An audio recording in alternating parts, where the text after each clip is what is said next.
ये सब हम लोग सुनते रहते हैं, लेकिन कहते हैं कि धर्म सत्ता बलवान है, कि तुम धर्म साधना करो, तुम्हारे कर्म भी खत्म हो जाएंगे। बस उसी वक्त जो निर्वाण संगम नाम के गुरु भगवंत आए थे, इंद्र ने उनके पास दीक्षा ले ली, तब साधना की और इंद्र का भी मोक्ष हो गया। अब इधर ये रावण तो आया। रावण यहाँ आने के बाद फिर मेरू पर्वत पर गए। मैंने कहा था ना शुरुआत में कि रावण अक्सर तीर्थ यात्रा करने के लिए निकलते थे, तो मेरू पर्वत के ऊपर अपने पूरे परिवार के साथ वहां कोई अनंत वीर्य नाम के केवल ज्ञानी गुरु भगवंत मिलते हैं।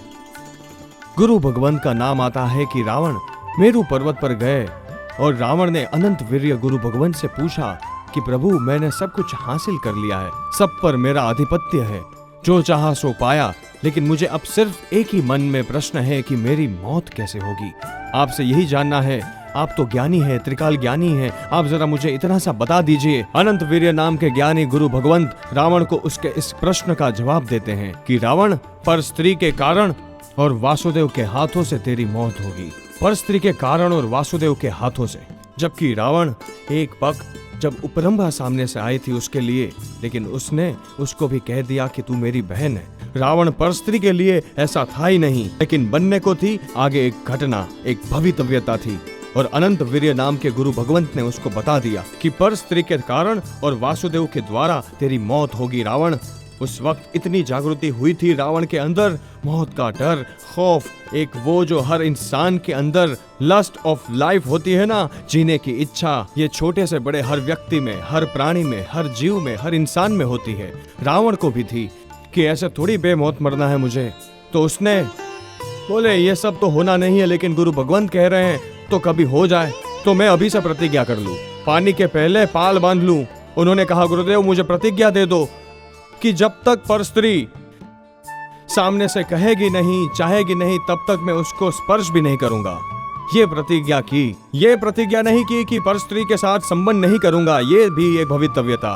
उपरंभा के सामने रावण अडिग रहा, लेकिन रावण ये प्रतिज्ञा धारण नहीं कर सका कि पर स्त्री के सामने देखूंगा ही नहीं, पर स्त्री के प्रति मेरे अंदर ऐसी भावना ही नहीं लाऊंगा गलत काम करने की। लेकिन प्रतिज्ञा क्या करता है रावण? रावण ने कहा मुझे प्रतिज्ञा दीजिए कि पर स्त्री जब तक सहमति नहीं देगी, स्वीकृति नहीं देगी, या तैयार नहीं होगी, या इच्छा नहीं करेगी, तब तक मैं उसको छूंगा भी नहीं, मतलब बलात्कार नहीं करूंगा। ये रावण ने प्रतिज्ञा ली। उसने सोचा कि चलो बस अब कैसे होगा ये। उसने ये प्रतिज्ञा ली और गुरु भगवंत तो वहां से चले गए। रावण भी अपनी लंका में वापस आ जाता है और उसके बाद में फिर उसका राज्य चला रहा है। अब आगे क्या होता है?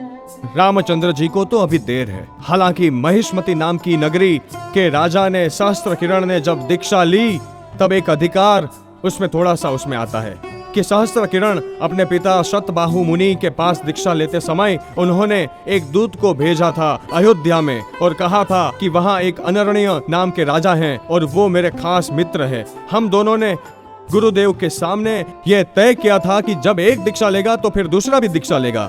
सहस्त्र किरण महिष्मति नगरी का राजा और अनरणीय यानी कि रामचंद्र जी के दादा दशरथ के पिताजी, तो वो वहाँ अयोध्या के राजा थे। और इन दोनों में ऐसी दोस्ती के साथ ये दोनों भी धर्मी आत्मा, दोनों में एक दूसरे के साथ ये बात पक्की कर रखी थी कि एक दीक्षा ले तो दूसरे को बताना और दूसरा भी दीक्षा ले लेगा। तो उस वक्त सहस्त्र किरण ने जब दीक्षा ली, अपने बेटे को वहाँ राज्य सौंप करके, तब सहस्त्र किरण ने अनरणीय को समाचार भेजे थे अयोध्या में। और अयोध्या में जैसे ही अनरणीय को समाचार मिले कि मेरे दोस्त सहस्त्र किरण ने दीक्षा ली, तो उसने सोचा मैंने उसको वचन दिया था कि तू दीक्षा लेगा तो मैं भी लूंगा, मैंने भी कहा था कि तू दीक्षा लेगा तो मैं भी लूंगा, बस मेरा ये समय आ गया। अनरणीय राजा ने भी दशरथ का राज्याभिषेक करके दीक्षा ले ली। तो ये इस प्रकार का अधिकार इसमें आता है। वैसे अभी तो रामचंद्र जी में देर है, अब अधिकार आएगा हनुमान जी के जन्म का। हनुमान जी भी रामचंद्र जी से उम्र में बड़े हैं, रावण से छोटे और रामचंद्र जी से बड़े। रावण के बाद हनुमान जी का जन्म होता है और हनुमान जी के बाद रामचंद्र जी का। जैन रामायण के इससे, और ये जैन रामायण का इतिहास 11 लाख वर्ष पुराना है। मुनि सूरत भगवान हुए और उनके बाद में ये सब हुए। मुनि सूरत भगवान का शासन चल रहा था। नमीनाथ भगवान नहीं हुए 21वें भगवान।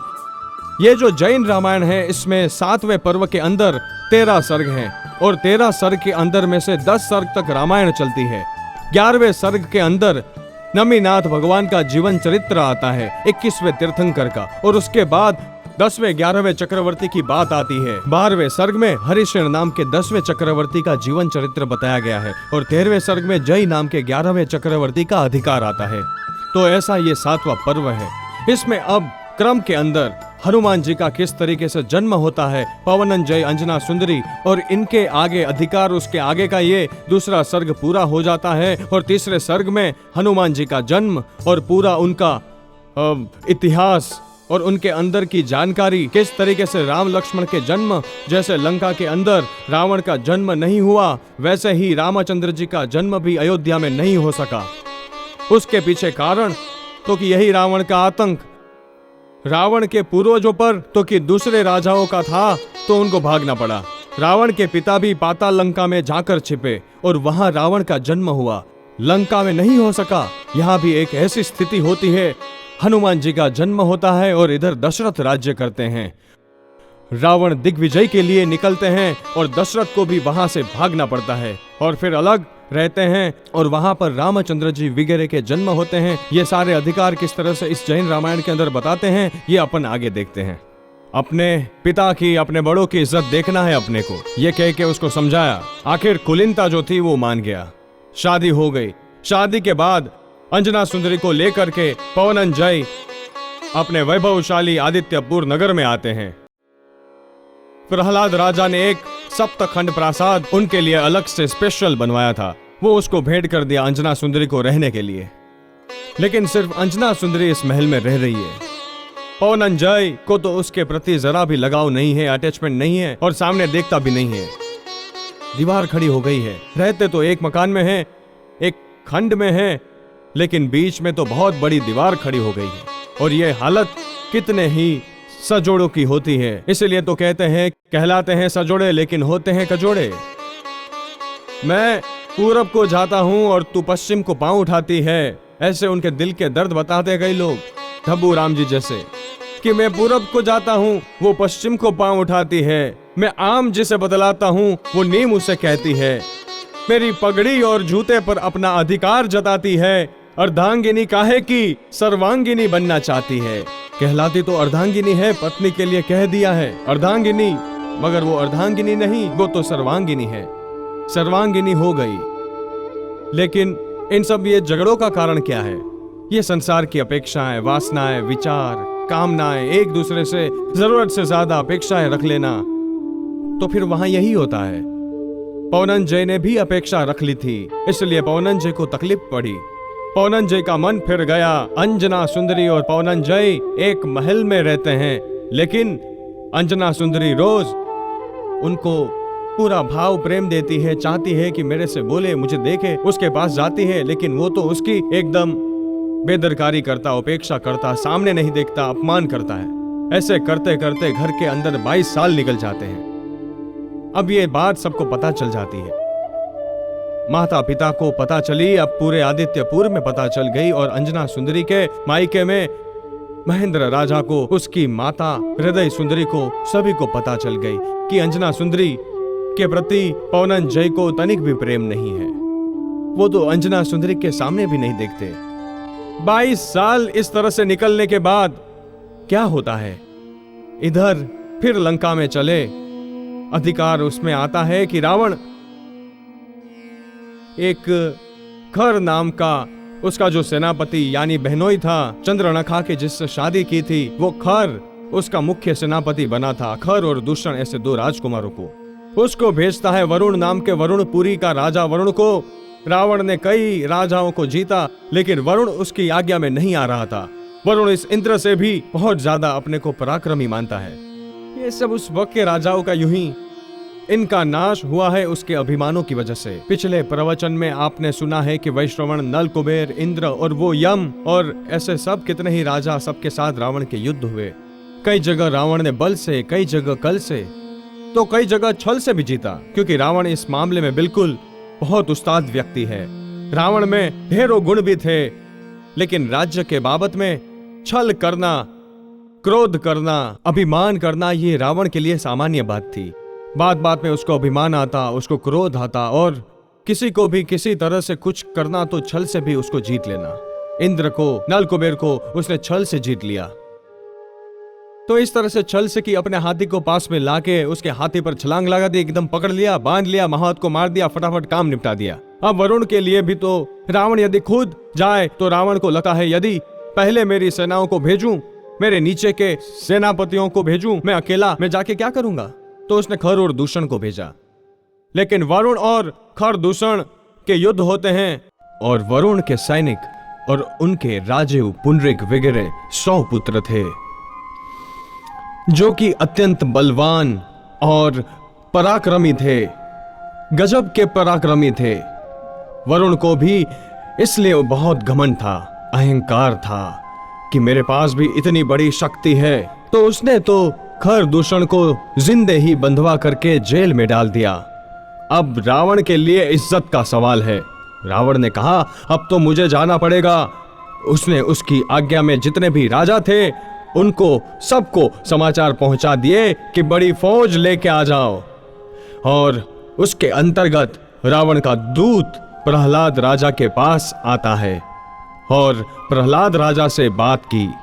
प्रहलाद राजा जाने को तैयार होते हैं तो पौनंजय कहते हैं पिताजी आप क्यों कष्ट लेते हो, मैं हूं ना, मैं जाऊंगा आपकी जगह और मैं रावण की मनोकामना पूरी करूंगा, रावण की तरफ से युद्ध करूंगा और रावण की इच्छा पूरी होगी, आप मत जाइए, मैं जाऊंगा। ठीक है। प्रहलाद राजा ने पौनंजय को भेजा। पौनंजय के साथ प्रहसित और उनकी पूरी सेना का काफिला लेकर के वो जाते हैं। आदित्यपुर से निकले और रात्रि का विश्राम उन्होंने मानसरोवर पर किया, जिस मानसरोवर पर उनकी शादी हुई थी। 22 साल बाद फिर उनको मानसरोवर पर आने का प्रसंग आया। रात्रि का पड़ाव किया, लेकिन संध्या हुई वहां पहुंचे और पड़ाव डाला अपना सारा। उनके पास तो विद्या शक्तियां होती थी, सारे महल वगैरह वो वहीं बना लेते हैं, महल वगैरह बन गए। अब होता क्या है कि उस मानसरोवर के किनारे एक वृक्ष था और उस वृक्ष पर एक चिड़िया बैठी थी। वो विरहिणी चिड़िया थी। उसका जो मेल यानी उसका जो पति था चक्रवाक वो था नहीं और उसके वियोग में तड़प रही थी। यह दृश्य उसके देखने में आया पौनंजय के। देखो हृदय परिवर्तन। 22 साल तो निकल गए, लेकिन 22 साल बाद एक चिड़िया का निमित्त मिलता है और ये तो सब निमित्त होते हैं। हो सकता है अंजना सुंदरी का कर्म इतना ही था और इधर परिवर्तन होना था। अंजना सुंदरी के जो पूर्व के बंधे कर्म थे वो पूरे होने को आ गए। इधर इसका हृदय परिवर्तन होता है उस चिड़िया के विरह से, उसकी चिचियारियों से। खाने पीने की चीजें वो दाने वो तिनखले वगैरह पड़े हैं पर वो मुंह नहीं डाल रही है और बार बार वो चिल्ला रही है, उसके पति को याद कर रही है। पौनंजय को लगा कि अरे दिन भर साथ में रहने वाले ये चिड़े चिड़िया चकले चकली, और अभी एक रात खाली उसका पति अलग हो गया तो भी उससे सहन नहीं हो रहा है और वो इतनी कराह रही है, चिल्ला रही है, उसकी याद में मर रही है। तो मेरी पत्नी का क्या कैसा हाल हो रहा होगा। 22 साल से मैंने उसके सामने देखा भी नहीं। उसको याद आती है, अरे ये गलती है। थोड़ी सी बात को लेकर के मैंने उसको, अपन कहते हैं ना कि इश्यू बना लेते हैं, उसने भी इश्यू बना लिया। अरे मैंने गलत कार्य कर लिया।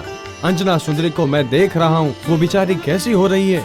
मैं जब वहां से निकला था तो मुझे सुकन देने आई थी, शुभेच्छा देने के लिए आई, तो तब भी मैंने उसकी उपेक्षा तिरस्कार करके एकदम निकल गया। उसकी काया भी कैसी हो रही थी। मैं तो देखता नहीं हूँ, लेकिन सामान्य से नजर पड़ी तो उसको लगा कि वाकई में वो सती स्त्री है और मैंने एक सती का अपमान किया। उसके साथ में बहुत बड़ा अन्याय किया मैंने। देखो ये कैसी हालत मेरी पत्नी किस तरह से सहन कर रही होगी। उसको अपने आप में पश्चाताप होता है। उसी वक्त उसने प्रहसित को ये बात बताई और प्रहसित से कहा, प्रहसित अभी अपने को चलना है। प्रहसित को लगता है कि चलो अभी हृदय परिवर्तन हुआ है तो कि चलो। प्रहसित साथ में जाता है। उसने कहा आप बाहर ठहरो, मैं अंदर जाके तलाश करूंगा, और वो आगे गया। पौनंजय के समाचार देता है, जो कि उस वक्त भी अपने खंड के अंदर अंजना सुंदरी अपनी सखी वसंत तिलका के साथ में बस बात कर रही थी, जाग रही थी, करवटें बदल रही थी। नींद तो उसे कोसों दूर थी। उसको पति का विरह 22 साल उसने निकाल दिए। उसको यही था कि आखिर मेरी गलती क्या है, क्योंकि कभी कोई क्लैरिफिकेशन नहीं, कोई खुलासा नहीं। पौनंजय ने कोई बात ही नहीं की। वो तो पौनंजय आया और उसकी बात सुनी, बाकी अंजना सुंदरी को तो पता भी नहीं है ये कैसे हो गया है। वो कई बार गई कि मुझे बताइए तो सही कि क्या बात है, आप क्यों नहीं बोल रहे हैं, लेकिन कोई बात नहीं, बात ही नहीं करना है। यही उसको एक चिंता रहती थी और रात को भी यही बात चल रही थी। और इतने में प्रसिद्ध पहुंचता है। अंजना सुंदरी एकदम कौन आया, क्योंकि उस महल के अंदर किसी भी पौनंजय के सिवाय किसी भी अन्य पुरुष को एंट्री नहीं थी, आना मना था सभी का। तो बोलती है आप कौन हो, बाहर निकल जाओ। अंजना सुंदरी वसंत तिलका को कहती है सखी जल्दी बाहर निकाल इसको, कौन आया है ये परपुरुष। इतना उच्च कक्षा का उसका चरित्र था, शील का एक प्रभाव था और इतना उसका सत्व था। लेकिन प्रहसित ने कहा आप घबराइए नहीं, मैं आपके लिए खुशी के समाचार लाया हूँ। मैं आपके पतिदेव पौनंजय का मित्र प्रहसित हूँ, कोई और नहीं, और आपके पति भी आ रहे हैं, मेरे साथ ही है। अंजना सुंदरी कहती है प्रहसित अरे भैया कैसी बातें करते हो, अरे 22 साल से जिसने मेरे सामने नहीं देखा वो कहां से आएंगे। आज भी जब जा रहे थे तब सबने उनको विदाई का तिलक लगाया, माता वगैरह सासू ने, मैं गई मगर मुझे तो एकदम धुतकार दिया, तो वो कहां से आएंगे। बोले बस अब वो सब बात गई, आज उनका हृदय परिवर्तन हो गया। इतने में पौनंजय आ जाते हैं। पौनंजय आते ही अंजना सुंदरी को भेंट पड़ते हैं। बोले अरे अरे मेरी बहुत बड़ी गलती हो गई। अपने आप एकदम से उसके सरेंडर हो जाते हैं, मेरी गलती है, जो कुछ भी हुआ मुझे क्षमा कर दो देवी। अंजना सुंदरी देखो उसकी महानता, कुछ भी ऐसा नहीं पूछा कि इतने साल क्या हुआ था, कुछ खुलासा तो करना था, ये करना था, वो करना था, नहीं, ये सती स्त्री के लक्षण है। देखो अरे नाथ आपकी क्या गलती, गलती तो मेरी है, मेरे कर्मों की होगी, मैंने पूर्व भव में कोई कर्म बांधे होंगे, उसी वजह से आपको ऐसा भाव हो गया होगा। नहीं नहीं, आखिर तो आप आ गए ना। कुछ भी गिले शिकवे नहीं करती है अंजना सुंदरी। और इधर पौनंजय की भी महानता देखिए। एक छोटे से प्रसंग पर से भले गलतफहमी हो गई, लेकिन देर आए दुरुस्त आए, देर आए दुरुस्त आए। 22 साल बाद अब उसको पश्चाताप हुआ। पौनंजय ने अंजना सुंदरी से सीधी माफी मांग ली, मुझे क्षमा कर दो देवी, मुझे क्षमा करो, मैंने तुम्हारा बहुत अपमान किया है, तुम जैसे बेगुनाह को गुनहगार समझ के बहुत बड़ा पाप कर दिया। बोले नहीं नहीं कुछ भी नहीं। और इस तरह से उसके बाद वो सारी रात रहते हैं। ये वसंत तिलका और प्रहसित बाहर निकल जाते हैं। ये दोनों पूरी रात साथ रहते हैं और साथ रहने के बाद उसका तो लक्ष्य था, जाना था। तो सुबह होने के पहले अंधेरे में ही, अंतिम प्रहर शुरू होते ही दूसरे तीसरे प्रहर में ये मिलते हैं और चौथे प्रहर के शुरू होते ही उन्होंने कहा कि मुझे जाना है। अंजना सुंदरी ने कहा स्वामीनाथ 22 साल के बाद शादी के बाद आज, यानी कि समझो उनकी सुहाग रात आज मनी। कहती है आज पहली बार अपना मिलन हुआ है, हो सकता है कि अपने मिलन के बाद अब मुझे गर्व भी रह जाए, तो मैं लोगों को क्या बताऊं, आप तो जा रहे हो। बोले चिंता मत कर, मैं बहुत जल्दी वापस आ जाऊंगा, मैं आने वाला हूं जल्दी से। पिताजी ने मुझे भेजा है रावण के यहाँ जाने के लिए, लंका में और वहां से युद्ध में, और वो सब काम निपटा के मैं बहुत जल्दी आऊंगा। तो अंजना ने पूछा कि तब तक मैं कैसे रहूंगी, लोगों को क्या जवाब दूंगी। तो बोले कोई चिंता मत करो, लो ये मेरे हाथ की मुद्रिका तुम्हारे पास रखो, बता देना, कह देना कि मेरे पति आए थे और उससे ही गर्भ रहा है। ठीक है, अपने पति की बात मान ली। सती स्त्री के ये लक्षण होते हैं, ज्यादा डिस्कस, विवाद या बहस में नहीं उतरती है। उसने कहा जैसी आपकी आज्ञा। पति चले जाते हैं। वापस मानसरोवर आए दोनों। मानसरोवर से सुबह वापस लंका की ओर, लंका में जाके रावण से मिलते हैं और वो उसके काम में। लेकिन इधर क्या होता है, अंजना सुंदरी को उसी रात गर्भ रह गया। अब धीरे धीरे ये गर्भ बढ़ता है, लक्षण में फेरफार होते हैं। पता चलने लगता है कि अरे अंजना सुंदरी तो गर्भवती हो गई। सासू केतुमती को पता चला तो बोली अरे इस पापिनी ने अपने कुल को कलंकित कर दिया। ये क्या हुआ, मेरा बेटा तो इसके सामने देखता भी नहीं था, मेरा बेटा तो कभी नहीं देखता था इसके सामने, और वो तो चला गया और वापस आया भी नहीं है। कोई समाचार भी नहीं है। तो इसने ये क्या पाप कर दिया?